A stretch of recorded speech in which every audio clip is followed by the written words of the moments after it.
Hello and welcome to the Chapter 2 Season 4 Grand Finals of the Fortnite Champions Series. It's your boy Zeke, and joining us here on the analyst desk, we've got none other than Shy Wager and Reese.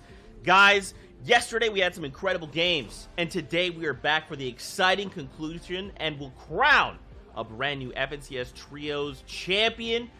How are the hype levels, boys? I love asking this question because I love the memes it provides. Provide me with memes, please. I'm waiting for the Reese clap back, but for me, it's absolute maximum for EU and NA East today, and all the other regions around the world that have already finished up. I'm so excited to watch even more grand finals.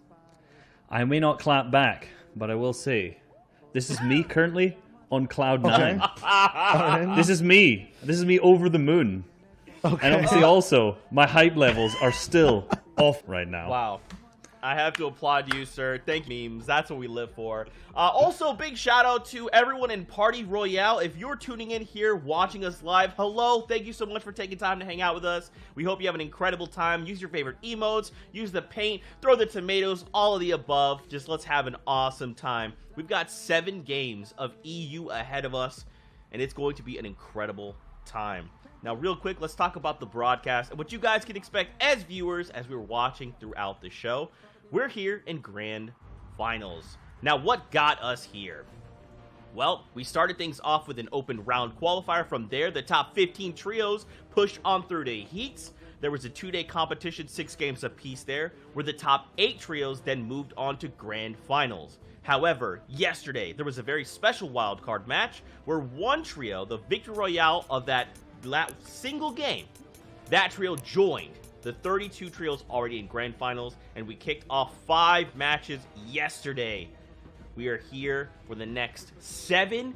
Shio, at the end of this, there's going to be brand new FNCS champions. And they'll have that axe of champions as well. It'll be EU, the region that we're watching first. That wildcard match team is performing so well today as well, but at the same time, day 1 was just its own separate thing. Now with day 2, the scores are combined, but there's brand new stories we'll get to watch happen at the end half of these grand finals.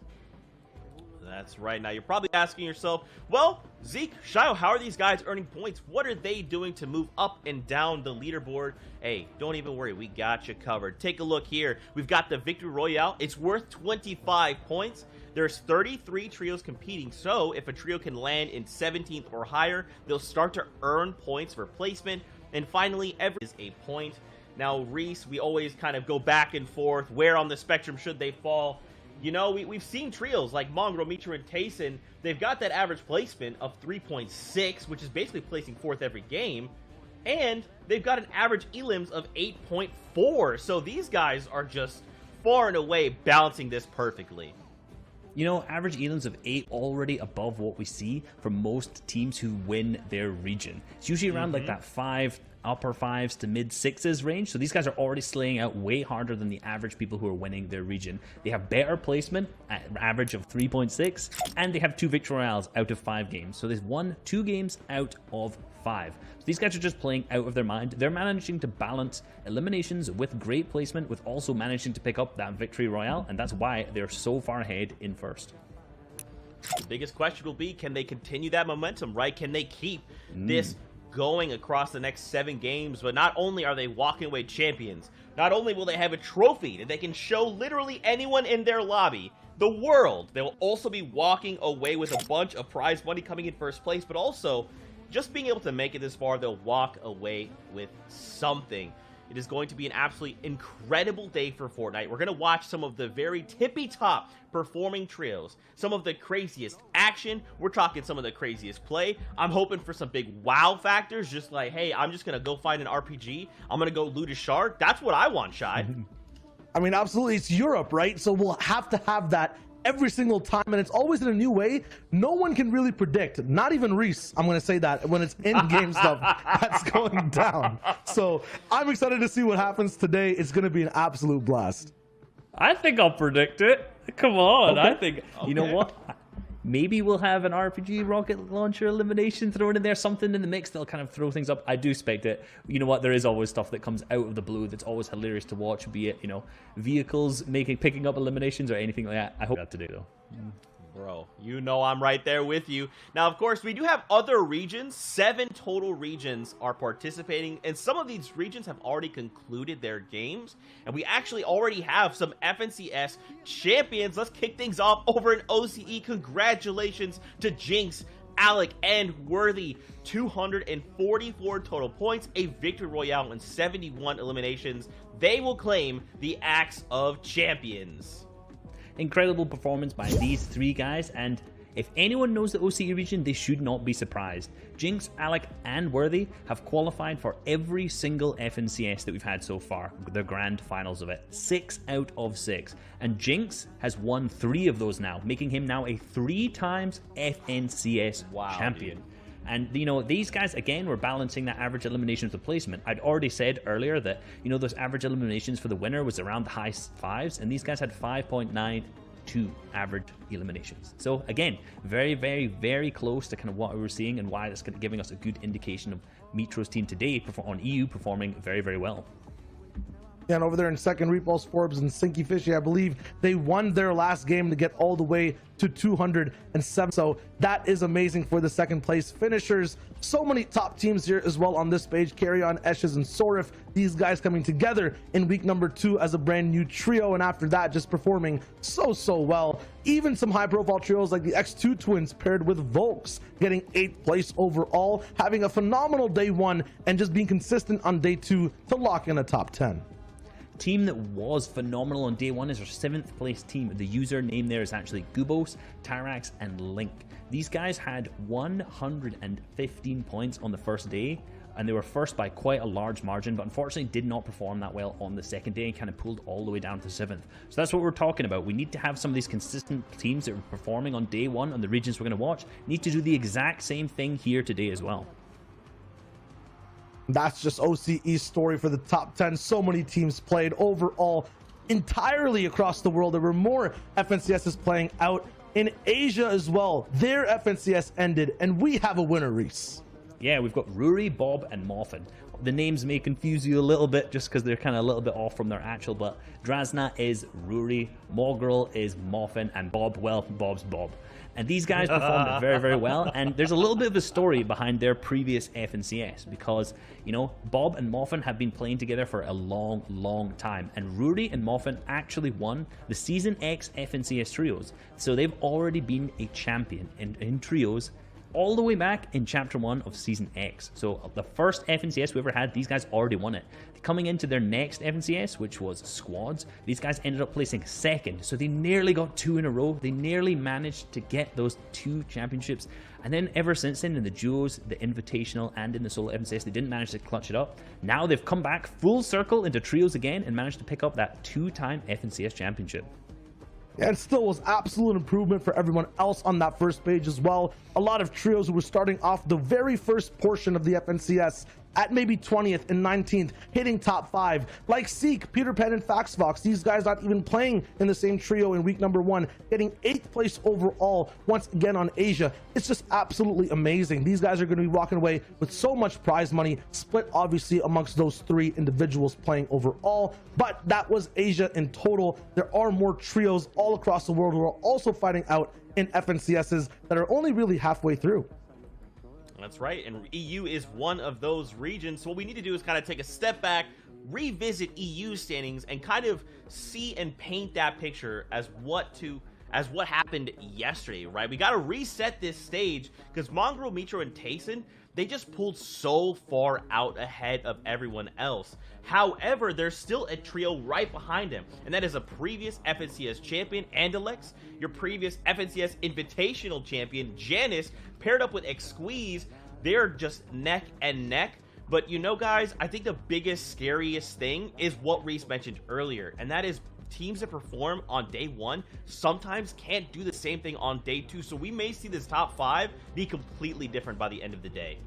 And you led into exactly what I wanted to talk about, the fact that these teams up at the top here are going to need to perform the same today. You know, Mongrel, Metro, and Tayson's team performed extremely well. We've kind of already covered how well that they have played in day one. It's been phenomenal to watch their dominance, but they need to continue that into today, 7 games, and really ensure that they stay at that top 1 spot. And Andalex, Janus, and X-Squeeze, although they're 30 points behind, these guys have the capabilities to catch up, no doubt. One bad game from their first place team will make them just catch up so fast, and then there's 6 more games left that they can easily overtake. You know, it's all about consistency across both days. And Zeke was talking about the competition in Europe being neck and neck. Just look at all the necks on this page, I guess then, right? Like, the competition is so much closer, 63 points to 61 between Kinzel, who started the game in the day off so well with a win, and Flois, Andretta, and Louis. Over there, though, 53 points tied for 8th and 9th place. Our wildcard team in 10th with Nate, Smash Dave, who's Rojo, and Bobo at 51. Any of these guys having a good day can absolutely push forward and get towards that top 5, maybe even contest Metro, Mongrel, and Tayson themselves. Do you think that's going to happen? Because you know what? I hope that it does. I hope that we have a team that's currently from 5th all the way down to 15th, maybe even lower, that has this big pop-off day today. And looking at this leaderboard now from 11th to 15th, there are plenty of names here who stick out of teams that can. Actually, you know what? Any one of these teams can. I think the 2 that are probably favorites would be Vel, iDrop, and Stursix, who's currently in 11th, and then in 15th with Flick, Thomas, HD, and Anas. These guys have been popping off all the way through the qualifiers, all the way through the heats, and it's kind of a bit of interesting to see them in that 11th to 15th place slot. So today, hopefully they're going to figure out what kind of went wrong yesterday, bring it back, and start climbing up the leaderboards. Oh, they've reviewed, they've warmed up, and now they're hungry to have an amazing day of 7 games. We'll see how it works. It'll be a long one, but I feel like it might be the best Fortnite we've watched so far. Oh yeah, man, 100%. You know all these trios are looking to bring it. Now don't forget, yesterday, because we have 7 today, we had a matchmaking issue with one of our games, so we pulled that 1 game over to today, which leads us to looking at 7 games total. This is that added game, I feel like, is going to make a pretty big dynamic change to what we see the final standings look like. Now, we did have some VRs, 5 total yesterday, so we should probably reset those up, right? What happened? Let's talk about day number 1 in EU. It was Wolfies, CRR, and Kinzel in game number 1 that made it close and personal all the way to the very end, getting all the way to low ground, getting a win, and really showing everyone how much they've improved as teammates and as Fortnite players in this FNCS. And they actually struggled through the qualifiers a little bit, kind of only starting to catch steam at the end, and then really start to pick up. And you can see that steam carrying over into the grand finals with their current 6th place slot and picking up obviously the first victory royale of the day. And moving on to game 2 was Metro, Mongrel, and Tayson. Now these guys are not shy to eliminations or a victory royale, and this is the first of their 2 victory royales for the day. And speaking of 2 victory royales, we're just the number 2 in 2nd place. Andalex, Janus, and X-Squeeze, who is Duck on top, were the individuals to get the game 3 victory royale. They did it back to back. They did it all, basically securing the win alive, making sure everything was perfect, and wrapped it up in such seamless fashion. And that win by Andalex, Janus, and X-Squeeze was actually 15 eliminations as well, which was the highest we saw in game 4, which was Blackie, Robabs, right in that endgame. And we talked about this a little bit yesterday in our package, but this endgame was focused all around pressure. Just these guys consistently pressure, and a beautiful shot onto Lecce just to finish things off there. Yeah, Lecce got a little bit of an alley-oop all the way from Blackie at the end of that game. But you were talking about 2 wins. Here's Mongrel, Metro, and Tayson's 2nd one, and it felt like it got even easier for them as the day went on. It did. You know, these guys popped off. They didn't get as many eliminations this time, picking up 9, which, you know, these guys are capable of big games. We saw them in the heats pick up a 19 elimination victory royale, so 9, a little bit less than, but given the consistency that they had throughout the day, a victory royale with 9 elims is still absolutely amazing. Yeah, so that was kind of the first day for EU. A lot of action, some sprays, some team damage too. It was amazing, Zeke. Bro, it really was. I'm telling you, I could not be more excited. I could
The top 1%, they've made it to the grand finals, and now it's about which team will take advantage of the day, which team will make that stamp and look to walk away the FNCS champions.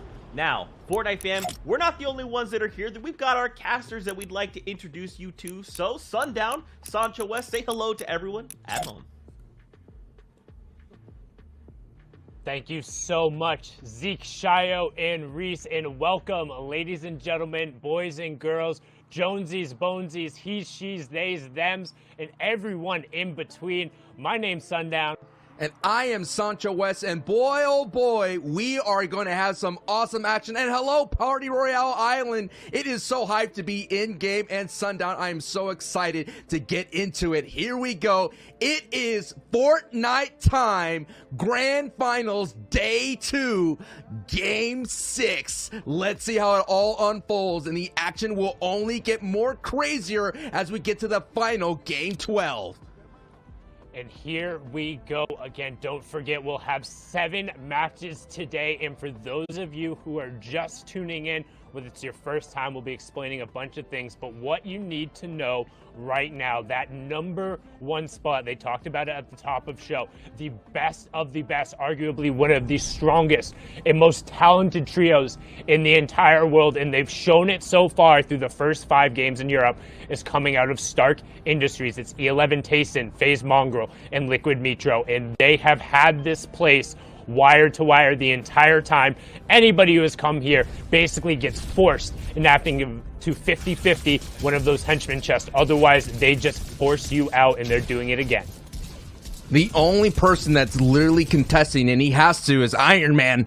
And Iron Man is getting destroyed by the Thanos of the Fortnite world, and that is the Big Grawl and Mongrel. And what's the most interesting thing is when I tuned into Mongrel's Twitch stream after this incredible day 1, he wasn't creative, free building to stay sharp. That's the champion's mentality. There's no celebrating. They still know they have a job to do. Mission is not complete. And what was a really sweet moment, so to speak, and I know that may be a strange thing to say when you mention Mongrel, but a really sweet moment was that he was asking for a prayer from his community. He said, look, I'm performing at my best. My mates are performing at their best. I 100% believe that he will be the Fortnite champion at the end of the day and that he will come out on top. That was a very touching moment to tune in to Mongrel stream. So this trio right here, everybody has their eyes on. Everybody in the Twitterverse, the Fortnite fam, was wondering how they would perform. And so far, Sundown, nobody's contesting them. So nobody's going to step up to the challenge to slow down this train.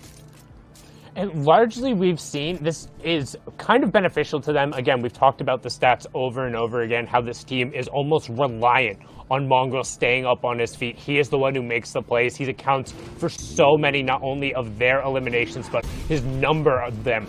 He outweighs so many other trios. I think he out-eliminated 85% of the other trios, or I think 82 going on there. An insane amount. If he goes down early, it's so incredibly difficult for them. Tayson and Metro being strong players in their own right, but aren't necessarily able to convert when he ends up missing. And one thing we talk about, just how good Mongrel and Metro are, but if you go back and actually look at their tournament results, outside of Cash Cups, their last quote-unquote signature wins, Mongrel, Share the Love, March 2019.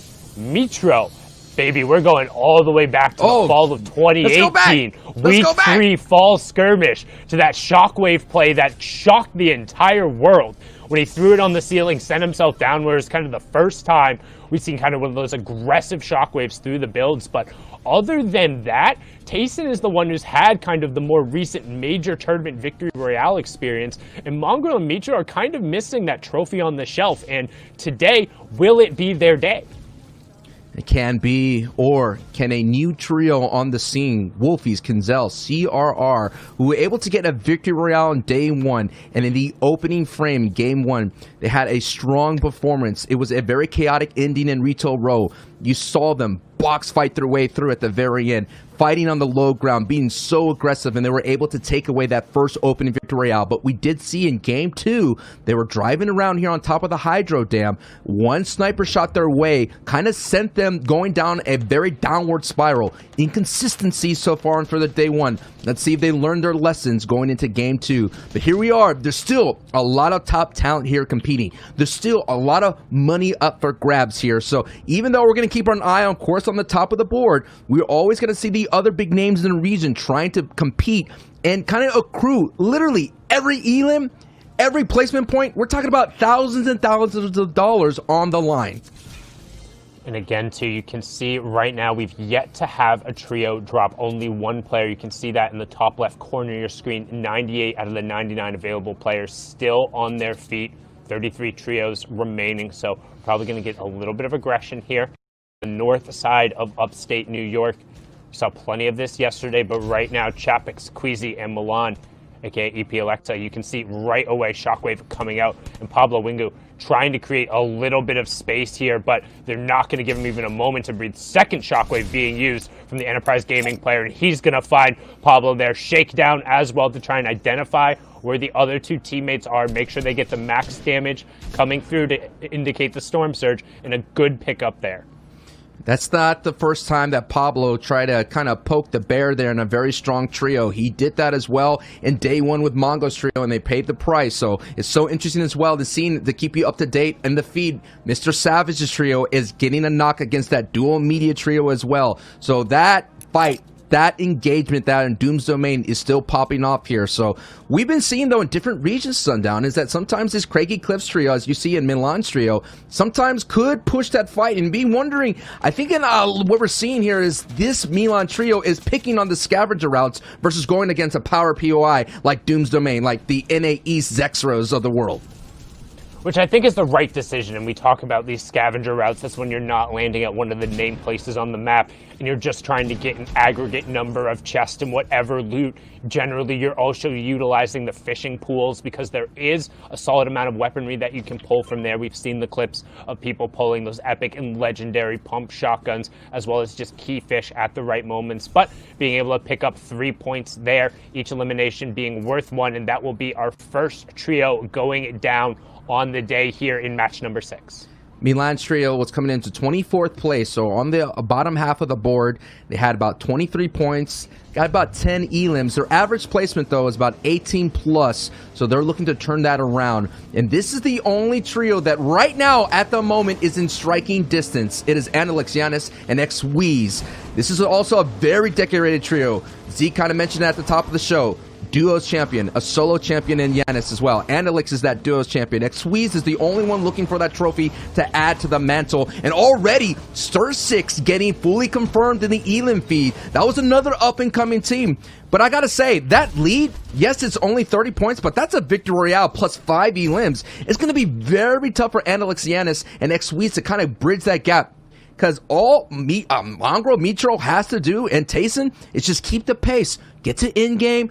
You know, don't kind of take any aggressive fights. Make sure they're standing on their feet to accrue those placement points. And that is why that lead difference is going to be very difficult. I know we've been talking about it, Sundown, is that, you know, they've been inconsistent and they take some crazy fights. But I'm thinking they learned their lesson. And that's, you know, I believe that Tayson is, like, finally, they're believing in what Tayson's leadership is. And Tayson's being a very, like, super gorilla glue there and holding that trio together. Well, and it feels like all Mongrel really needs to do is to be able to just rein himself in a little bit. You can tell when he gets that kind of gets that red in his eyes, wants to go forward just like the charging bull that he is. But right now, CRR finding a huge headshot there with the Stark Industry rifle. We talked about the first shot accuracy reset on that being very, very, very quick, and they're going to be able to get a little piece of kind of this third-party action. We saw Stir6 get taken down early, and they're using the palm blast there from the Sentinels to be able to send them forward. You get a nice little redeploy going off, and you can roughly control the direction because it's based off of where the hand is facing. But right now, using that to try and close the gap here. However, the revive is coming through, and it doesn't look like they're able to identify where Smudge is right away. Wolfie's trio and co, they came right now into this match at 6th place. So they're coming in within that striking distance. They just got to string together a couple of strong games. And you're seeing here their box fighting skills as they pick up a knock on Smudge, who did get a knock on Stir6 here. So Stir6 trio is around this area if there's all the way up. So it's going to be interesting to see what Kenzo Wolfies did. They could get a strong start. They had a good start in day 1, getting that victory royale. Nice. Wolfies with the confirmation right there with 2 elims, looking really, really solid. I'm expecting this trio to start picking up elims, considering that is what they do best. Their average placements is about 12th place. The average elims is sitting at 3. No doubt this trio could do a lot more work, but it was that game 2 goose egg that really did hurt their stride, and we have to avoid those goose eggs going forward. So if you're on top of the board, you don't want any zeros. You don't want to get knocked out before that 17th place threshold. You want to keep doing what you do, and that is what Benji and Savage now they have to do. Now there's no Lechi, so that's going to be a duo moving on. So, it's going to be so much riding on the line for this to keep up the pace that they're sitting in 3rd place at the moment. Yeah, and they've had a tough time coming out of Dooms recently. We saw the dual media pressure come onto them, Lechi getting confirmed, but generally you've seen them be very good at prioritizing getting the reboot and then remaining 3 up. However, not quite able to get that over either, as they only got 2 eliminations, so seems like a little bit of a split fight out of Doom, but decent loadout right now on 100 Thieves. Mr. Savage there, you can see, also has the epic sniper rifle to help contribute kind of towards the picks. And so far today, we're seeing a little bit of a slower match. We're going to have 21 players threatened by Storm Surge. You can see the damage threshold warning there on the right-hand side. Luckily, these guys off of the contest are 890 above. Now, if you are new to competitive Fortnite, Storm Surge is actually active in every single game, even the regular squads and solo lobbies, but it only triggers when you have a certain density of players. The current threshold when the second zone closes and we go to zone number 3, the number we're looking for is 70. So the 21 players who have done the least amount of damage to their opponents will be put under that Storm Surge pressure. It does 25 damage every 10 seconds. So while you can use utility to out-heal it, generally it makes you go aggressive.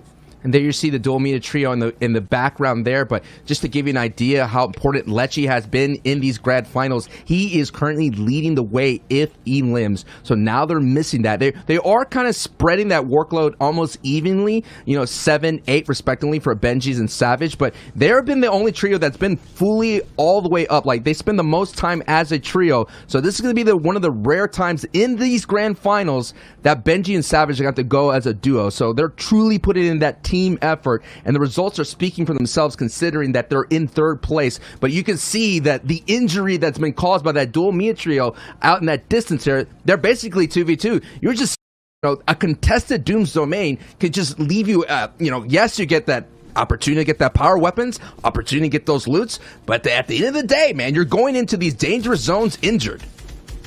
And you can see Squeeze picking up eye drop there. He's going to get the confirmation there. Matzo's getting busy on top of these guys. As Savage actually eats a bunch of bullets in the back. I think that was either the dual media or one of the other teams who's kind of posted up on the side there. They're going to work along this bottom side tunnel here, but they need to be conscious of the fact that they don't have a ton of white heals outside of the chug splashes, and largely they want to save those for in-game scenarios or when both of them need them, if possible, because now it's just going to be effectively wasted as they're thrown against Benji there. And you can see Savage has a player at his back as well, hopped into the box, but they're not paying attention to where Benji is. Brilliantly done there to get the first conversion. That's largely going to be Storm Surge pressure, but above them, raining down shots on the Centric, ADN, and the Train Hard duo, Matzo and Amplify. But Benji going to be able to clean up one. Savage gets the other, and a nice pickup for them there. 4 points so far, but Savage, man, very little white HP. And if Savage gets tagged here a bit, that's going to be the green light for any trio to kind of jump on down. And just looking at it right here is like, once you kind of leave your main power POI, the question is, where are we going to find a replenishment? And considering right now, there's literally zero or minimal opportunities to kind of farm up, you're going to have to get it from another trio. And when you're in shambles like Benji and Savage are, that's going to be so difficult. Yes, they get a little brief refresher. They find their little moment of oasis, but that could be soon a mirage going forward for the rest of the ride here in this opening game in day 2. This is the grand finals. This is the FNCS Trios. At the end of the day, we will crown an FNCS Trios champion, and that's going to be awesome. And they're going to collect $111,000, wield the Axe of Champions, and gain the ultimate respect of being a champion.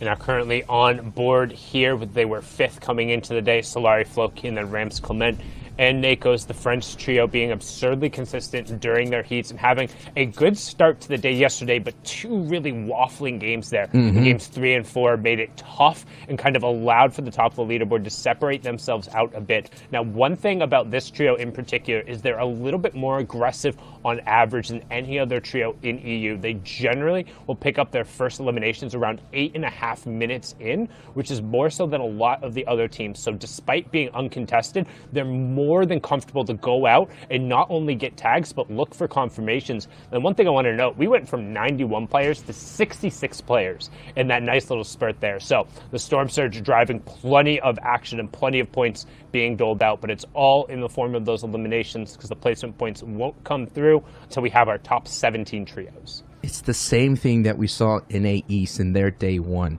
which was just a fantastic cast covered by Ozzy Antics and Monster D-Face. All those players in the NA East region were playing so tight. They were making sure that every build mattered and every peak mattered, every edit mattered, and we were seeing those crazy Storm Surge, or I remember like 5 minutes will pass and everybody will still be alive and up and running. As we've seen in the feed, Analyx gets a confirmation on Vetto, so Vetto, iDrop, and Stir6 are out. Benji is still cooking up right there, going against Carrot, a new star that kind of prop up on the scene in the FNCS Invitational as the coolest Carrot.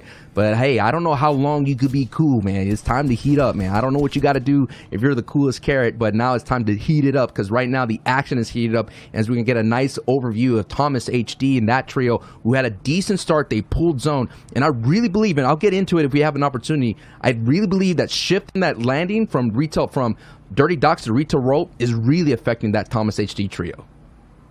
Yeah, it makes it a little tough to be able to get out when you're used to a certain circumstance, but you can see utility being used as players will jockey position here on the 4th zone, and positioning in this zone is so important because the change for the next zone, the 5th zone, will then be our half in, half out. What that means is the new safe area will kind of cut around the outside, so players, rather than heading central like you want to for the first 3 zones, will now crowd around the outside for the hopes of pulling that half in, half out 5th zone, so then they'll get priority on the moving zones that happen afterwards. So zone 6 through 9 will completely leave the safe area for the new zone, and that causes everyone to be forced to rotate, and that's where high ground ends up being so important.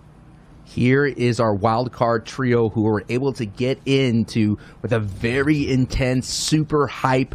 All the metaphors in the world will not explain how intense that situation is. It is Rojo's trio, and they're doing really well here in the grand final stage, sitting at 10th place, and they pick up a big knock on Hen. And Hen, Puchik, and Deceptos were one of those trios that were a lot of people were picking as a dark horse. So this is going to be a big impact elimination, not only for Dave just on the leaderboard, but for Rojo's trio for just to have that confidence of knowing that they can compete. And that just what's really wild here about that the 33rd team can still walk away with the grand championship at the end of the day. Deceptos, Puchik, and Hen. And we all know, just like Mongrel's importance to that trio, Hen is super important to Deceptos and Puchik. And Puchik goes down. Puchik goes down again. Ash Dave, again, you talked about it. Rojo, the World Cup duos runner up there with Wolfies, now representing Smash Esports. You can see SB Nate and then Bobo of Exalti as well. They came up clutch in the final moments yesterday, but now putting good pressure. And we talked about it. Hey, what's the difference between the 1st and the 33rd team in the finals? Well, they all get to play all 12 games, and it's a fresh slate. So all that matters is you got invited to the dance, and right now these guys have been very much so capitalizing on the many opportunities and finding some great rifle shots. The angles here from these guys almost completely covered. And notice how they have the metal full belt cones above them, cutting down the angle on anybody else who might be or might even thinking about throwing shots towards them. So good effort there to convert into 4 points. It's all about the acute angles right there. Everything matters. Every moment matters. Every knock matters. Every confirmation of Elam matters. This is what the intensity is of Fortnite competitive play, especially on the grand final stage. And some people will be able to step up to that pressure, and they're going to be able to play outside of their minds, and we're all going to get hyped and say, what are you doing? What did you eat for breakfast? How are you doing this? Or some of them are just going to be able to fold, but that doesn't matter. I mean, you made it this far. You have an opportunity to build off of this, to build that confidence. And that is what's so amazing about this, is that if you think about the entirety, it's probably one of the most dense regions in the Fortnite competitive scene. Oh, it's absolutely the most tense. The most players competing, especially at the highest level when you're going through the most tournament participation. And you've seen time and time again that some of the plays that come out of this region and the gun skill and the level of mechanics are utterly ridiculous at times. Might not have the most discipline, but what does discipline matter when you can beat the person who's across from you 9 times out of 10? And right now you can see Clement and Floki Nako's elimination onto Vidil and Fastroki's trio. So going to be able to snake away a point there and also avoid Storm Surge for that 5th zone threshold. It is 50 players, so we're right at that line. We are also at the line where placement points are about to begin to be doled out. So once we get into the top 17, every single trio that falls will then be 1 more point. Then once you're into the top 3, there's an additional 11 points on the line. Third gets +2, second 4, and then the Victor Royale walks away with a big old +5 and whatever eliminations they can rack up at the end. And right now, we're seeing, again, good discipline here from the French trio, finding an angle, being able to put pressure. And they pulled priority on this zone here. You can see their bottom right-hand corner. They have the white line, and everyone else is going to have to pass them if they and they're going to begin to try and head upwards a little bit. Nope, they open that up and they see, never mind, somebody's directly above us. We're going to stay on this low ground. And here we are going into full storm rotations now. 6, 7, 8 are going to be outside of the storm every time this trio gets into the safe zone. And then 9 is the ultimate closing zone. We'll go all the way down to the entire screen is filled purple. But Nakos gets a big knock on Yanis on the same layers there as they're going to make their full rotation. And that is the power of having priority. You could kind of look back and they get X-Squeeze as well. So they're going to trade out when Nakos is going to go down, pick up the quick heal. That's a great benefit as well, being on the front side of the storm. You have the time to res, and they're going to barely get that res off. And now we're going to take a look at the chaos. You're going to have the low ground form up. You're going to have the mid ground form up. And of course, who is at height is always the question that everybody wants to know, because they're going to have the power position here to walk away with the Victory Royale. Savage goes down, gets fully confirmed in the feed. All the names are going to start lighting up here for the moment here Sunday. Yeah, now we have our placement points beginning to get doled out, and they're going to come in very quickly. 2 already ticking over as we're into our top 15. 35 players remaining, but a good execution there coming through from Nakos and Co to get back to a strong 3. Now they're going to about face and start spraying shots. Andalix will also get confirmed by Blackie, so that's our second place team being taken down. We talked about Rojo and Co, but they will be no mo there as he gets taken out. However, Mongro, Tayson, Mitro, if the number 1 team doesn't fall and gets high ground every game, this is going to be a race for second as they open up match number 6,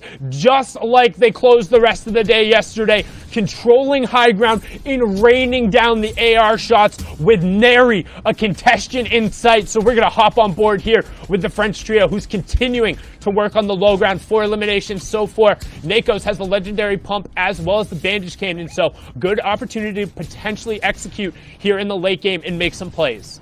CRR stuff, Wolfies does get knocked, but it is an opportunity, though, for at least Clement, Floki, and Nakos to kind of close the gap as much as possible. Yes, already metaphorically as well, for it is Mongrel, and on height is this game, as Nakos does pick up an Elan right then and there. It's so important, though. We've been seeing the playstyle in the EU region to overcome height at a moment's notice. We've been seeing a lot of low ground victory royales. The question is can Mongrels hold on? And Kenzo is actually going for height, and it's Cammy. 2 teams are competing from height, and it's going to be Tayson that's going to be left on alone. And you mentioned Mongrel going down. That is the ultimate closer for that trio. Mitro and Tayson are going to have to do it as Cammy and Raxo take control of height, as you're seeing on your bottom right. On the top right is going to be the low ground. And Clement, and man, look at them. They're getting so many elims right now. Already with 7 Sundown. And there's plenty more on the board. They're also getting the placement points ticking over. Top 4 with 9 players remaining. But all of a sudden, Clement is all alone. He's going to turn around and pick up CRR. It's going to be a 1v3. He finds a second right away. That was Mitro for the full confirm, but he goes down in third. Raxo up on the high ground, running it out now, and the challenge comes up from Kinzo, and he gets swatted down. Raxo and Gamma Gaming Cammy will close that one out. 9 eliminations and 34 points from the Victory Royale. Match 6 closes out there.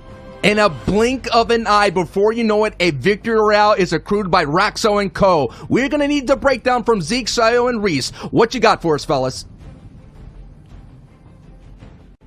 Well, we got Sancho is day 2, and we have even more day 2 teams. This is what we were talking about at the very beginning of this show. Cammy, Artur, I cannot believe they find themselves the Victory Royale. Just for clarity, they came in and ended day 1 in 14th place. And now they're going to start day number 2 with the Victory Royale and eliminations. I mean, this is exactly what we've been talking about. I'm so surprised, and gentlemen, we're going to break down kind of what went down a little bit more in just a little bit. But remember, we've got the standings. We have these cumulative leaderboards. You've still got Mongrel, Mitchell, and Tayson. They're far and away, even after that game, I mean, 40 points ahead? I don't know how they're doing this. It's like they didn't win that last game, but they did not lose it either. They got to survive all the way till the very end, and now they have an even bigger lead, Reese. 17-point match for them. Really, really nice. And like obviously, like we said, we need to keep this consistency up. They're already coming in strong on the first game of day 2, consistent as they were yesterday. We can see kind of Andalex not managed to get that many points, only 4. So they're still holding on to that second place spot. But, you know, they really want to be trying to bridge that gap between first and second. And so far, it's only gone a little bit further. Yeah, so our top 3 also switched up with Benji going down to 5th, and then we see another trio, Kinsel, Wolfies, and CRR get 3rd overall. This is what Zeke was talking about, though. Raxo, Cammy, and Artur of Victory Royale. 14th place all the way now to 6th with 76 points. Wow, that's impressive. And, you know, to answer a little bit of Sancho's question, how did they do it? They did it because they were popping off on low ground, being really, really consistent. They managed to keep that mobility for the end game, take height, and win the game that way. So really nice play from them, pushing them up from 14th all the way up to 6th. Yeah, and all the way from 6th down to 15th. There's been a few switch-ups here and there. Nate, Rojo, and Bobo move all the way up to 11th from 15th from what we saw before. Cooler, Robabs, and Blackie are getting that Victory Royale, but are slightly teetering off now, dropping out of the top 10 place. And Paige, we'll see if they can bring it all the way back. Vettel, iDrop, and Stair6 also a trio to look out for that plays very consistently. And Falconly, Yaxo, and Skyte, I love actually seeing their names now. It looks so clean in 15th place. 47 points, not too far behind the competition. Still very close for the top 15. You gotta love it. You gotta love it when you can read the names, it's clear, and you can find the players. I'd love it. And all the teams that you're seeing here between 16th and 20, you know, most of these guys are really struggling with that early and mid game, in particular with Storm Surge. You know, these guys in this grand finals kind of lobbies, going for Storm Surge tags is extremely difficult, and your strategy really needs to be down. Queasy Milan Chapix in 19th, coming out of Craggy, is really struggling with that right now. So hopefully they can figure out their strategy, get their points, and keep moving. I think we could chalk some of this up to just first game jitters, right? Like, we watched the top 3, except Mongrel, Mitchell, and Tayson, kind of fall a little earlier on than expected. But again, we've got 7 total games. We've got 6 more. It's okay, just first game jitters. Let's just test the waters. Okay, game 2. It's time to bring it. Let's go ahead and talk about what kind of transpired in this last game, as well as walk back through the Victory Royale. There's a couple key things that happened there that if you blinked, you missed it. Absolutely. Throughout the entire FNCS, we've been focusing on the top 8, the top 15. Now it's about the top 3, especially from day number 1 and how they looked. Mongrel, Mitro, and Tayson landing over at Stark Industries, one of the best POIs, and they had a very good game in day number 2. Some would say the best POI, but the second best POI, in my opinion. Over at Doom's Domain, we're checking in with what was our 3rd place team, which was Benji, Savage, and Lechi. They are contested similarly to the end few games of day 1 by the dual media trio, fighting off spawn every game now. Yep, and Reese, this is your pick over at Sweaty Sands. They're looking pretty strong as well. they're looking strong, and, you know, the Twitter was going wild about Sweaty Sands last night. They were talking about it heavily because it is a fantastic drop spot, but unfortunately, they didn't seem to manage to perform out of it that day. Yeah, over here, we'll tune in with Tayson, Mitro, and Mongrel. The reason they find themselves in this low ground chaos is because Cammy, Artur, and Raxo saved all their shockwaves, saved their actual crash pads, took height in the 8th zone. These guys only had enough mats to sustain, not retake height, and they ended up falling. Here's Letchi, Benji, and Savage continuing that fight with a dual media trio over domain. Letchi goes down. It's just Savage and Benji left in the end game. Yeah, it's just Savage and Benji left. They did what they could, but that fight took them way too long. They ended up being in the zone with 2 other trios in the 2nd zone, still in Doom's domain, made them rotate late, and that left them with horrible materials because they ended up getting focused in that endgame. And we have Andalex, X-Squeeze, and Janice in the endgame as well. Also a little bit shambles. It looks like all these day 2 trios have improved. These day 1 type of top performers, the top 3, are looking to repeat things, but they will have to adapt to how these teams, such as Raxo, Artur, and Cammy, are closing out these games. Yeah, and like I kind of alluded to earlier, these guys took height with those shockwave plays in that last moving zone, and because Mitro, Mongrel, and Tayson did not have enough materials to maintain that high ground, they could not take it back at that point. It was secured for Cammy, Raxo, and Artur. They just continually pressured down from there on, and that was the victory royale. Man, I mean, again, first game jitters. We'll see. We got to see for the data from game number 2. The question is, though, is there going to be a new day 2 trio that will pop up like this one that we just watched? Or will our first day trios show up? Well, let's find out as we jump back into game with our casters. Take it away. So much, Zeke. I am Sancho West alongside Sundown, and it is a new day. Yes, it is. We are seeing some new trios who are trying to meet the performance of our day 1 trios. And hey, that number 2, sometimes a sequel, it can be better than the original. We all talk here, Sundown. You've seen it before, and here's take a look at our game 2 of 7 here in the grand finals. And we're going to see a finish here up in the Northwest region, which is going to really favor that Doom's Domain and, more importantly, that Sweaty Sands trio. Yeah, what is going on just slightly west there of the ruins? There's like 3 different teams and 3 different triangles all fighting over kind of the one henchman chest that's guaranteed in that area, and a couple others. So a couple scavenger routes that are directly on top of each other. We're going to hop on board here with somebody else executing on one of those scavenger routes. This was our match number 6 winner as we turn over to now the official backside. We're on the back half of the games here. Matches 7 through 12, and right now, again, we talked about it at the start of the morning, it's who can catch Mongrel, Mitro, and Tayson. And despite the fact that this trio was able to take away the victory, they were able to sneak up there into a 4th place with 3 eliminations. So still a 17-point game coming out of them there. As you can see a little bit on how the scavenger execution kind of goes about. The key is maximizing your materials, getting enough distance covered to kind of scout where you're available to go to next, and see if there's anybody you can potentially ambush who's also running one of these routes. But so far, not going to happen, as we're going to swing back on board here to Clement, Nakos, and Floki. And we talked about this already, Sundown. This is one of those trios that were very deadly in heats. They kind of get up really quickly to get those elims. You mentioned 8 minutes or less, and they get an elim. They average about 5 elims in their qualifiers and heats. They looked really good. You picked them as well to walk away as the grand finals champion. And they had some day 1 jitters, a little bit of stumbling blocks. And now they're just seeing this new opportunity. They took a break that is so important. Now we're at that official halftime point.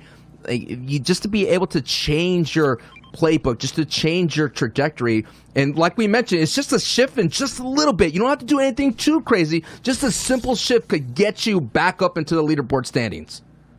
And one thing to note, too, is they had just 2 really, really, really poor games where they weren't able to get into those placement thresholds. You can see on the right-hand side, each elimination being a point, but the placement starting to tick in once you're in the top 17. And for a trio like this in particular, they thrive on consistently getting placement points. They're not necessarily known for those absolutely massive over-the-top victory royales. They're more than capable of winning a game, but it's not typical for them to be getting those 15, 16, 17 eliminations VRs back-to-back. They did it in heats, though. However, now we're going to swing over to a little bit of contention going on. It's the battle here at Doom's Domain, and yet again, as we saw during the qualifier 3 rounds, Benji and Co. controlling the vault and then utilizing the secret passageways back and forth to try and get positioning over here on the north side of the house. And you can see the dual media group now trying to rotate back over here. However, all of the onus here is really going to be on Benji and Co. to take this one out. And we're seeing this engagement could be so detrimental to run. Dual Media's trio is sitting in 30th place at the moment. And day one, Benji, Mr. Savage, and Lechi I think they ran them out of Doom's Domain at the very beginning, very early on. It looks like Dual Media has stepped it up just a little bit, maybe trying to take advantage of Mr. Savage, Lechi's, and Benji's slow starts. If they could shake off that slow start, maybe Benji could kind of put a run together to contest with Mongo's trio, to contest with Andalix. But right now, so far, we're just seeing another slow start here, Sundown. Just a little bit. We maybe see the early signs of it. You know what I mean? Like, I'm tasting the air, and I could taste that slow start. And the one thing to note is about the slow starts today, you think, yeah, well, we got 7 games today. That's one more than we normally get. Like, it's okay. There's time as Birdseye there gets picked up by Benji in a nice little 50-50, able to swap over there to the Epic AR. Lechi is also going to be able to get a pickup there on the site. Benji's going to find the other one, and Lechi doesn't get converted, so saving some key resources there as well, not having to go over and utilize the reboot. We'll have to find some additional white heals if they have the bandage cannon, so not going to lose too much, but, I mean, we've talked about it. Everyone is playing catch-up to Tayson, Mitro, and Mongrel, and one slow game, they got 17 points last game, so all of a sudden, that difference at the top, specifically if you're Benji, Savage, and Lechi, you lost 12 points last game. You have to make that up some way, shape, or form, and if these guys don't go down, if we don't see kind of that classic patented Mongrel over-aggression where he kind of overreaches a little bit in the early and the mid-game, and they keep getting their Storm Surge tags, I think, again, it's going to turn into a race for second. I mean, the biggest fear as well is if somebody or some trio just decided to do 50-50s and try to drop into Starks. It happened before. They did lose their spot early in qualifiers when Jaspy's trio, who is in the grand finals, mind you, kind of contested. They kind of started to lose it, but I think that woke up MMT. That woke up this trio to let them know, look, we're going to have to understand that someone will contest us at some point. And they just obliterated Jaspy's trio in that next day in that tournament. So that is what we're kind of watching here. It's like, will it happen? Could it happen? We already seen OCE. The Lynx trio slip from that first place, going all the way down to 7th place or so. It could happen, but so far, I don't taste it in the air. I only smell grand final champion here.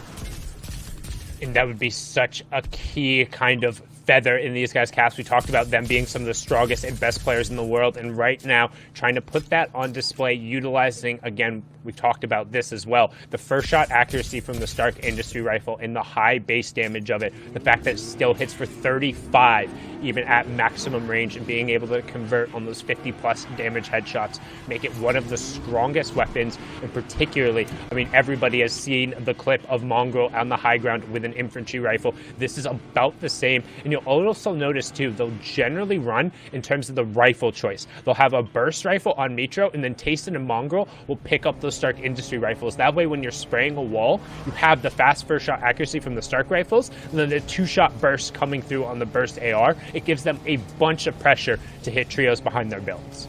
We saw that stat of Indretta, Sapphic, and Mongrel having 15 plus elims, so they are slaying out. But what a metaphor. You see Mongrel's trio all decked out, swagged out, and whiplashes, and then you see everybody else in the back of the pack trying to catch up in the coop. That's the kind of race that we're talking about. Can the turtle catch the hare? And this hare has an extreme crazy start, and they're not going to be lazy like that story hare. They're not going to take a break. They're not going to eat. They're going to keep running at full speed. They're going to take their whiplashes and cross the finish line. The question is, can the people in the coops and the trucks, any kind of Fortnite vehicle, man, I'm going to take it all the way back to the board days and maybe the shopping cart days, who's going to catch up to that Whiplash trio? I don't know who that's going to be. Yeah, you can see those Mark 51s being so fast on rotation, but I will say the one thing that could end up potentially being a little bit of a stumbling block for the trio would be if they end up struggling with Storm Surge today. We've already seen in the first 2 games, that first Storm Surge has been massive in a completely uncontested drop spot. If they aren't able to kind of get enough tags to get over the top, that could force them into kind of one of those classic mongrel over-aggressive situations. Right. As long as they avoid that, I think they'll be okay, right? I think that if they've done enough so far where they have the playmaking ability over the course of these 6 games, that they're going to have at least 1 or 2 more solid games in that instance. As long as they don't have 1 or 2 absolutely ruinous games by Storm Surge, this should be good enough for them. But right now, we're going to hop on board with the pressure coming from iDrop straight into the box. Downs gets picked up there. No problem from iDrop 7. However, Sturstinks is going to eat a little bit of a problem there. He gets caught in a separate box in the 2v2. On the mark, you can see iDrop trying to push forward. They're going to try and get a little bit of a disengage, make sure they can get shields up, but a little bit of a slip up there from what is normal strong box-to-box trio. That was like an extreme, never seen the 1, 2, 3 go, and everybody just box dive in with the AR spray and getting right inside as a trio. And then what ended up happening is they ran into that edit with the triangle edit, and one got caught, got hit right in the shins. You mentioned this in the EU side of things. You got to wear your shin guards, man. You got to pop them, or if not, someone's going to crack you, give you that slackle, and there's not going to be a referee to come out of nowhere and give you a red card to kick you out. You're going to have to do this on your own. Yeah, worst case scenario, you'll get a warning there in the form of one of your players dropping down, but the retaliation not going to result in anybody else being sent off. You can see Nems and Wave Doko rotating through the river, using that downstream current to try and get a little bit of speed, but iDrop being aware of that as well, getting good pressure onto him here, and actually looks like they're trying to kind of pick this fight 2v3. You see Storm Surge is ticking on. 20 players going to be impacted by that here in 1 minute and 45 seconds. iDrop trying to force his way into the box, but plenty of angles and pressure coming out from the other side. Super limited amount of materials here, down to only 17 builds. You can see that under his 1 elimination here as we wait for it to catch up, and you can see good pressure coming out from Nems. He is down the shield advantage, but he has his teammate providing some rifle support on both the angles there. You can see Jaganza and Joko just laying down shots for him. A little bit of spread out, though, if they are able to force in and get Nems situated. And they're going to use the harpoon gun straight in, and Nems is going to get picked off. A huge pickup there from iDrop and Vettel, but can they get out of the water? You're just seeing how great this trio is, but I think what's really affecting them as we're seeing them to try to capitalize and close out this trio is that essentially that change in drop spot is really hurting them. Look at their power weapons. It's not there. They're really doing this with green weapons and not having that firepower. Yes, you could be the most extreme trio that's going to fight hip to hip, but when you're not as strong as Monster was like to say, a 1.5 player that's walking around with an epic shotgun or legendary shotgun, it's just going to be so difficult for you to close out these fights. It's a matter of stamina, and you don't have the necessary stamina considering that you're basically going into these engagements in shambles, and already iDrop 7 goes down. Surstix is already out, and Vettel is literally on the green HP as Storm is going to overwatch them, and there it is. They get cleaned up, Sundown, and this is the same interesting that I was talking about Thomas HD, the change in drop spot. This trio of Vettel landed in Misty Meadows during their heats. Thomas HC landed in Dirty Docks. They made the switches, and they have yet to kind of find the right rotations out of those changes. We can see all the action going down as everyone trying to get above the Storm Surge special, but most important to the leaderboard there, we saw Andalex and Co. ended up having at least 2 of their players fall, so going to be forced into a 1v3 situation unless they can stick a revive. We're going to hop on board here. Nako's Clement and Floki sitting on 1 Elam, courtesy of Nako's vertical shockwave coming out, pops him up into the air, but not going to really find anything. Going to be able to utilize his hard mats, just kind of drop back down, and you can see the Elam feed lighting up, and the only thing that matters is we're not seeing Mitro, Mongrel, and Tayson on the right side of that feed. In fact, we saw them on the left side of that feed getting a knock, and right now, Vadil, Kylie, and Frostroki under pressure here from our top 4 French trio of Nakos, Floki, and Clement.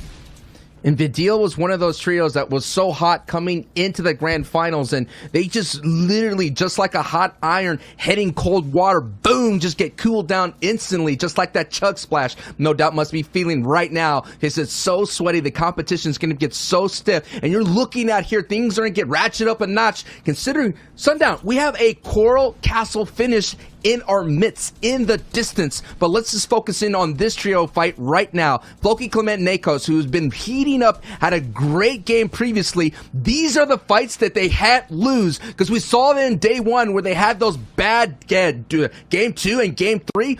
This cannot go, they have to go their way here. Yes, it's a nice knock on Vidil. Yeah, Floki actually just put Vidil in a blender there for a second. Getting over to the side there, Kylie also going to end up dropping from a couple boxes away. Key siphon too over onto Nakos, who desperately needed the extra shield. They wanted that pickup. They know that Frostroki is still around here somewhere. They have the additional flopper, but keep an eye on the bottom right-hand corner. See all of those triangles who are already rotating the zone ahead of them, and with only one shockwave, it's going to be very dangerous for this trio to approach the outside. Still 66 players remaining, 25 trios, so continuing the trend of having a little bit of a denser lobby. However, thanks to those 3 eliminations, they're not going to have to worry about this tier 2 Storm Surge when it rears its head. Yeah, it feels great. They got the elims, but they're not yet in the placement threshold. We are about 8 trios going down before we can start doling out those points. And this is the things they're already overcoming these engagement obstacles, but they're not out of the water yet. There's still some stormy skies ahead of them. Nakos, Floki, and Clemento are making their way up the board slowly and surely, but they're going to need Nakos, Floki, and Clemento are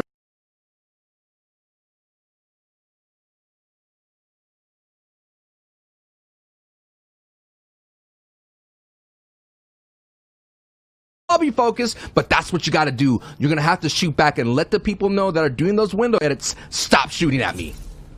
And one of the key things about this trio is their ability to get eliminations gives them the opportunity to climb up the leaderboard just a little bit more effectively. Again, we've talked about it in the games where they don't drop right away. They're one of the more aggressive trios, so their averages are brought down a little bit by those complete and utter goose egg games. When you take those out of consideration, forget what I'm saying right now, as the matter of importance is in the bottom right-hand corner. You see that white circle? That's the 4th safe zone. There's only 3 trios currently inside of it. So everyone else is going to begin a mad dash to just pack in on the southern side of that circle. The entirety of the lobby will be trying to squeeze into that area because everyone else is going to be coming from that side. Nobody wants to put themselves as the first ones out over water. It makes it so easy. You can see everyone going at once, just desperately swimming, hoping to avoid the fire at the top. And just look at the charge up the beach, storming the beachhead comes EU.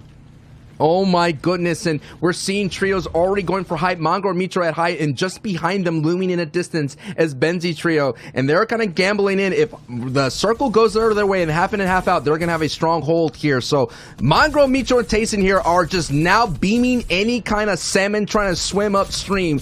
And they're going to be that bear that's going to feed on this entire rotation here. And look at the congestion that you're seeing here. Everybody, like you mentioned, Sundown, all trying to get on the beach as much as possible and hold on tight. And already there's only one trio that's kind of sitting up there, that pink one, and Floki. Oh no! Floki goes down. That engagement that took up the time is influencing them. It's hurting them on this rotation, Sundown.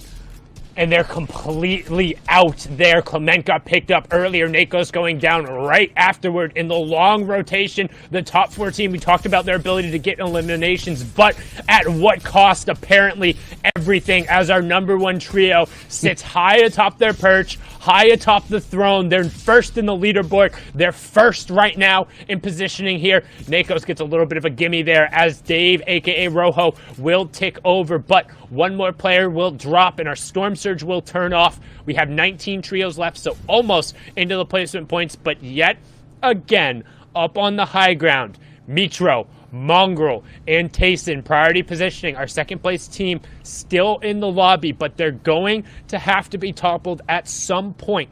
The clock is against everyone else, as Janice and Andalex are also without a squeeze. They're in a duo. However, luckily for everyone, the lobby is pulling completely away from that, with the little side note that we are going all the way over the water. So expect a ton of utility to be burnt here with only 3 trios having priority. Split Splash, we are taking a bath here in this in-game. It's all going to be aquatic. It's all going to be chaotic. It's all going to be dangerous. But at the end, there's going to be someone that's going to have a victory royale. They're going to be soaked. They're going to be tired from all the sweat and all the water. But it's going to be a big game. Somebody could easily kind of bolt their way up their leaderboard. But if Mongo, Mitro, and Tayson, yes, they didn't get the victory royale. But Shayo said it best. They kind of got a mini victory just by staying up. And look at it. They're at height.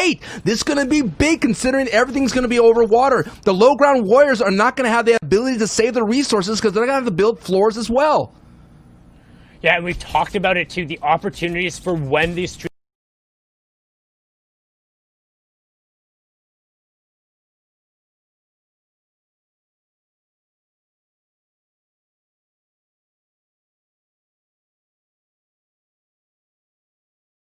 single game, and it's going to have to be pried out of our eliminated bodies right now.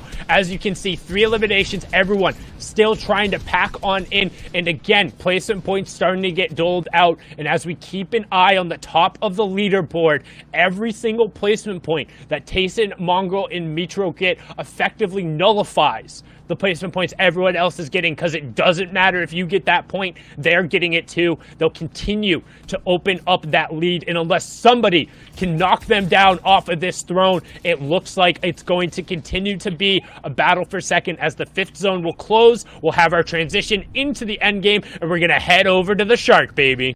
Yes, and now Cammy, that was a trio that was able to knock off Tayson with a shockwave play. That is the EU thing to do. No doubt, Mongo, Mitro, and Tayson know how to kind of combat that. They know the defense, and they get a good spread, and there it is. They're going to beam all these people trying to go for it. They're already going to the tip of the nose of the Shark. They're becoming the Sharks of the region. We already have a Rogue Shark in NA East, the X-Set boys, and all that. But Mongo, Mitro, and Tayson are being the alpha predators, the apex of right now in this EU region. And that is proof in the pudding, considering they're sitting on top of the leaderboard and they're looking pretty and they're looking swaggish, because right now Tayson picked up a knock in the feet, and we already seen this. Double E limbs comes from height. The E limb natality is strong with this trio. And you can see, have you ever just wanted a shark with a laser beam on top of his head? Well, this is the best you'll ever get. It's Mongrel up there with a legendary Stark infantry rifle, raining shots from above. We saw Savage go down in the feed. Lefty's going to pick up another Elim. Despite the fact that 17 players have dropped, not a single trio has gone down, so only 1 placement point doled out. And as I say that, they begin to tick over. Mongrel gets another elimination. 15 trios remaining, going to be forced over to the side. He's going to build back up. He needs to get over to the high ground and connect with this team, but they are doing a great job of executing this textbook high ground control, and it's going to be their match to close out. However, low on mats is Mongo, but he says, don't matter, don't care. I got the AR I need in the Stark Industry Rifle, and he finds another elimination. We have our top 20 players, top 11 trios. And it's going to go back over water again. And it all is up to Tayson, the in-game leader, to kind of lead Mongo and Mitro to the prime positioning with getting a knock on ZQ, getting them those angles that they need to send those beams down. We've already labeled these as one of the strongest players in the region with beams, and look at this, it's going to go off a waterfall, so the more elevation is going to go down and down. This is going to be crazy. This is intense. Coral Castle, and now we're going to take a peek just for a brief moment at what is going down in the chaos down below. We have the ultimate box fighter teams, Wolfie, CRR, and Kenzel sitting in 3rd place, trying to say, wait a minute, not so fast, Mongo. We are going to contest you, and we're going to have a chance to win, but it's going to require a huge effort to dethrone the Kings on top, Sundown. And we still need to see them go down. However, Janus on his feet, despite Andelix being up to the 2nd place team, at least still getting up to 5th. That's what the top trios do the best in the game. They manage to find a way to eke out these placement points. We've talked about it, that Europe has kind of been the run of the Lone Ranger of the final moments. And if there isn't a trio hip to hip, then there's an opportunity for the clutches to come through. But right now, on the low ground, you have one of the most dangerous trios who is hip to hip, as Hen will go down there. Deceptos following in his feet right away will signal the end of that trio, but Wolfies is at the back of the storm. But at the end of the day, the story of EU time and time again. E11 Tayson, the Chapter 2 Season 3 solo winner, Liquid Mitro and Mongrel on the high ground, running it out. It's a 3v2. They have 11 eliminations, and at this point, it is a battle for second. There is no way, unless there is a monumental ruin,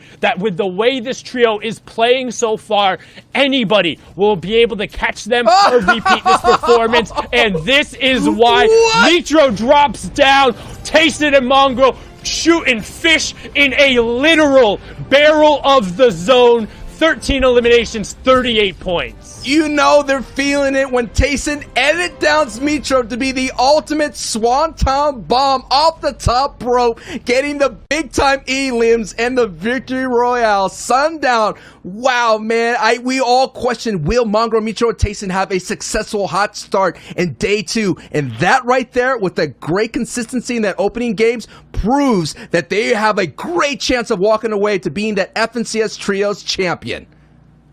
55 points through the first 2 games. This trio is averaging now just over 25 points a game. That's a victory royale with nothing else. This run is nuts, but we're going to send it on over to Zeke, Shio, and Reese to show us how good it really is. First game jitters, no. Thank you, Reese. Thank you. Number 1. Listen, first game jitters are gone. The trio cracks back. I can't believe it. And these guys did a perfect job of calling this out for us, right? Tayson being your solos invitational FNCS champion from Chapter 2 Season 3. Coming in, you've got the veterans, the pioneers, Mongrel and Mitro. You slam them all together, and we may very well be looking at the next FNCS Trios champions. Let's take a look at these leaderboards. Look at this lead, gentlemen. It is monstrous. 186 points to 122, and these guys have 3 victory royales. That's incredible, actually. 64 points in the lead. And you know, Mongrel and Mitro have been known as this really aggressive 2 players. Solo, duo, trio, squads, it doesn't matter. These guys are very, very aggressive. And you know, when they started teaming up with Tayson, I felt like it was a personal, fantastic choice, because Tayson is very calm, collected, very keeps his own head, and he can IGL these guys into victory. And throughout the start of the FNCS, there was a lot of memes on social media about Tayson, you know, struggling to keep these 2 on their leash. But it seems like at this point, he's wrapped it all up, and these guys are just playing incredibly consistent. We'll have much more to break down as to what they did in that last game. Pay attention to the 2nd and 3rd place, Kinzel and X Squeezes trio. These guys are now just 1 point beside each other. We'll see how their story kind of unfolds in these next few games and who gets to have that 2nd place slot. Over here from 6th all the way to 10th place, Benji, Savage, and Letchi finding some success. Elims in a few games, not making those end games completely. 85 points right now. Past that from 7th to 10th, it is just a 4-point game from Floris' trio all the way down to Teeks. Yeah, very, very close between the 6th and 10th. And, you know, we just talked about Benji's team there. They kind of have been struggling being contested off spawn, kind of similar to what we've seen during the qualifiers. You know, they'll win that fight, but it'll drag out way too long, and the rotations just aren't good because of that. So I don't know what the plan is for the next few games today, but hopefully they can kind of figure that out. But moving on to our next page, 11th down to 15th, kind of the similar names that we've seen over the last 2 days on this page. Yeah, I was going to say that the top 15 is really kind of looking standard now. These guys have found their pacing. It's about improving even more now, taking every game as an individual moment, analyzing it, making the best decisions, and winning, just like we saw Mitro, Mongrel, and Tayson do in that last game. From 16th to 20th overall, we also have a few new names coming in and out, but at the same time, the same teams still on the page. We see Lanuth, Marine, and Jaspe on this page right now, 47 points, contesting that top team in first place. Hen, Deciptos, and Putrick finding some success here on day 2, but these guys will have to have great games to catch up to that top 5. Guys, this last game felt like a superhero movie, right? We had the shot of the waterfall. We had players trying to go up and down. And then finally the heroes find themselves basking in the sun at the end, being victorious. I mean, we very well could be looking at our next FNCS champions, but there's more that kind of happened here in the game. So I'm going to kick it over to you guys. Walk us through what you guys are seeing. Yeah, we'll have some big